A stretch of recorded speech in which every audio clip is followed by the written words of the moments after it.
Hey viewers, welcome back to my another blog. আজকে ভাবলাম একটু সর্ষে পাবদা করি। তো সর্ষে পাবদা করার সাথে সাথে ভাবছি তোমাদের সাথে একটা গল্প শেয়ার করি। না, ঠিক গল্প বলা যাবে না, এটা একটা ঘটনাই বটে। এটা সত্যি ঘটেছিল আমার দিদিমার সাথে। এই ঘটনাটা শুনলে হয়তো তোমরা কিছুটা শিখতে পারবে। না না, শিক্ষা দেওয়ার জন্য ঘটনাটা বলছি না, কিন্তু এটা একটা সত্যিই শিক্ষামূলক ঘটনা। আমরা যারা প্রতিদিনই লাইফকে নিয়ে অনেক রকম আক্ষেপ, অনেক রকম ডিপ্রেশনে ভুগি, যে আমার লাইফ এই হলো না, ওই হলো না, আমি এটা পেলাম না, ওটা পেলাম না, তাদের জন্য এই ঘটনাটা বা গল্পটা আমি আজ বলতে চলেছি। তো এই ঘটনাটা ঘটেছিল আজ থেকে প্রায় 50 বছর আগে আমার দিদিমার সাথে। আমার দিদিমা কাছে প্রতিদিন একজন ভিখারিনী বৃদ্ধা ভিক্ষা চাইতে আসতেন। উনি সকালবেলা আসতেন আর আমার দিদিমা এই চাল আর আলুই ওনাকে ভিক্ষা দিতেন। এবার সেদিনকে হয়েছে কি, সেদিনকে উনি সকালে না এসে এলেন দুপুরবেলা। এবার যথারীতি আমার দিদিমা সবেমাত্র খাওয়া দাওয়া করে উঠে সমস্ত কিছু গুছিয়ে গাছিয়ে বাসন মাজতে গেছে, সেই সময় উনি এসছেন। এসে বলছেন, মা রে, আমাকে দুটো খেতে দিবি?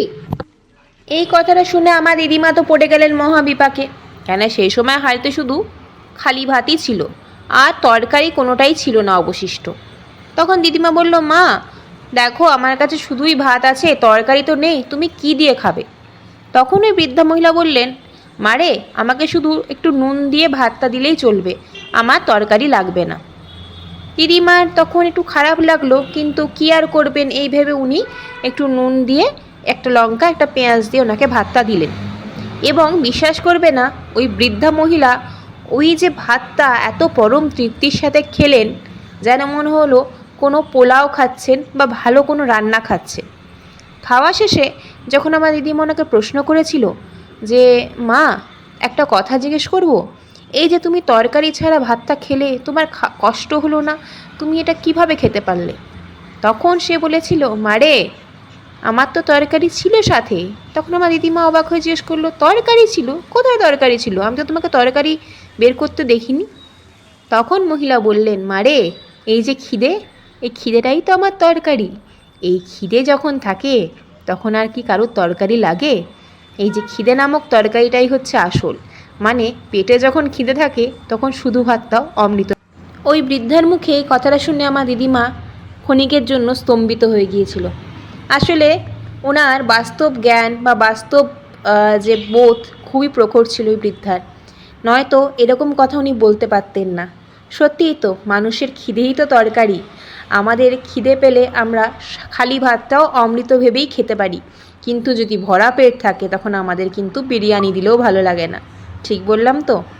এইটাই ছিল সত্যি ঘটনা। আজ ভাবলাম তোমাদের সাথে একটু রান্না করতে করতে শেয়ার করি, কারণ রান্নার ভিডিও ইন জেনারেল আমি করি না।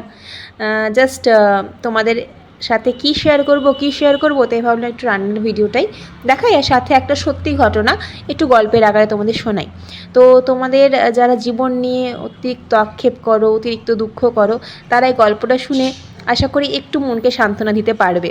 দুঃখ তো আমি দূর করতে পারবো না, জাস্ট একটু মনকে সান্ত্বনা দেওয়া আর কি। তো কেমন লাগলো তোমাদের এই ঘটনাটা আমাকে অতি অবশ্যই জানিও কমেন্টসে, আর ভালো লাগলে একটা লাইক করে পাশে থেকো। চলো, আমাদের রান্না কমপ্লিট হয়েই গেছে। রান্নাটা দেখে কি মনে হচ্ছে, ভালো হয়েছে? সেদিন অবশ্য খেতে ভালো হয়েছিল রান্নাটা। এটা আজকের ভিডিও না, এটা এক সপ্তাহ আগের ভিডিও। আমি এখন এডিট একদমই করতে পারি না বলে দেরি হয়ে যায় ছাড়তে।